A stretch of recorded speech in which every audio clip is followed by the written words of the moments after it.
নমস্কার বন্ধুরা। আজকের পর্বে প্রথমেই দেখা যায় যুবরাজ বুঝতে পারে যে কারা হয়তো তাদের তাঁবুতে আগুন লাগাতে আসছে। তখন তাঁবু থেকে তাড়াতাড়ি বেরিয়ে, কে, দাঁড়া দাঁড়া বলছি, পাইক সর্দার, দেওয়ান মশাই, তাড়াতাড়ি আসুন। সবাই তখন বলছে তাড়াতাড়ি চলুন, খুঁজতে হবে, বেশি দূর পালাতে পারেনি তারা। ভবানী তখন বলছে দস্যুরা তো হতে পারে, যাই ভিতর থেকে তলোয়ারটা নিয়ে আসি। বলে ভিতরে গিয়ে দেখে একটা ফুল ভর্তি হাঁড়ি। তখন রামকান্তকে ডাকে যুবরাজ যুবরাজ বলে। রামকান্ত হাঁড়িটা দেখে আর বলে যে এই হাঁড়ি এখানে কিভাবে এলো, তুমি এটাতে হাত দিও না। এই বলে রামকান্ত বাইরে একটা গাছের নিচে রেখে এলো হাঁড়িটা।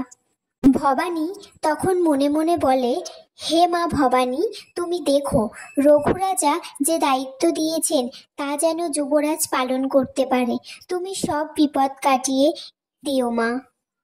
এদিকে দেবীপ্রসাদ বলছে, কোথায় কোথায় সে বিশ্বনাথ, যাকে তাঁবুতে আগুন লাগাতে পাঠিয়েছিলাম?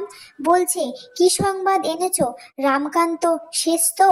তখন দেবীপ্রসাদ পাঠানো লোকটি বলছে, আগুন লাগাতে পারিনি, কিন্তু হাঁড়িতে বিষ রেখে এসেছি। দেবীপ্রসাদ তখন বলছে, এই তুমি মল্লপুরের বিদ্রোহী নেতা, এই বুদ্ধি তোমার? ওই বিষে যে রামকান্তরই মৃত্যু হবে তা তুমি নিশ্চিত হলে কি করে? ভাই চন্দ্রশেখর, ওকে বোঝাও, রামকান্তকে এমনভাবে শেষ করতে হবে যাতে কেউ বুঝতে না পারে। তখন তারা নিজেদের মধ্যে একটা পরিকল্পনা করে রামকান্তকে মারার। তারপর সকাল হলো, ভবানী তাঁবু থেকে বেরিয়ে দেখলো সেই হাঁড়িটা নেই। তখন যুবরাজকে ডাকলো। ভবানী তখন বলে, হাঁড়িতে যদি সত্যিই বিষ থাকে তাহলে মস্ত বড় ক্ষতি হয়ে যাবে, আর সেটা যুবরাজের উপর দায় পড়বে। দয়ারাম তখন বলছে, যুবরাজ আপনি রানীকে নিয়ে তাঁবু যান, আমরা দেখছি। ভবানী বলে, না না দাদা, আমরাও যাব। দয়ারাম বলছে, কি বলছেন আপনি? রাজরানী, এমন উত্তপ্ত পরিবেশ চারিদিকে, আর আপনি বলছেন বাইরে বেরোবেন? ভবানী বলছে, এটাই তো সঠিক সময় দয়ারাম দাদা, প্রজাদের এমন বিপদ, এই সময় কি তাঁবুর মধ্যে থাকা যায় বলুন যুবরাজ? রামকান্ত তখন বলছে, এই তো প্রকৃত রাজরানী সুলভ কথা বলেছে, আর এই যাত্রায় ও যাবেন, তাছাড়া তাঁবুতে থাকার পাত্রী তো সে নন, এতদিনে বোঝেননি দেওয়ান মশাই?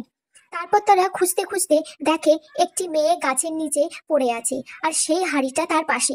তার মানে সে ওই হাঁড়ি থেকে ফুল খেয়েছে, আর তার শরীরে বিষক্রিয়া হয়েছে।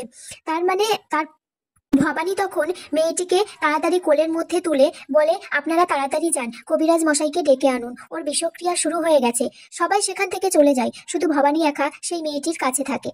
তখনই মা ভবানী অন্য রূপে কবিরাজ বউ সেজে আসে আর একটি তেল দেয়। ভবানী যখনই ওই তেলটা মেয়েটির গলায় মালিশ করে দেয়, তৎক্ষণাৎ মেয়েটি সুস্থ হয়ে যায়। আর মেয়েটিকে তাঁবুতে নিয়ে যায়, চিড়ে দই জল নিজে হাতে ভবানী খাইয়ে দেয় মেয়েটিকে। তখন দেওয়ান মশাই বলে, যাও গ্রামের সবাইকে বলে দাও, নাটোরের নিরাশ্রয়কে আশ্রয় দেবে, আহতকে শুশ্রূত করবে, আর দুর্বলকে রক্ষা করবে তলোয়ার হাতে। তিনি আমাদের, তোমাদের সকলের নাটোরের রাজরানী, রানী ভবানী। এই বলে এখানেই আজকের পর্ব শেষ হয়ে যায় বন্ধুরা।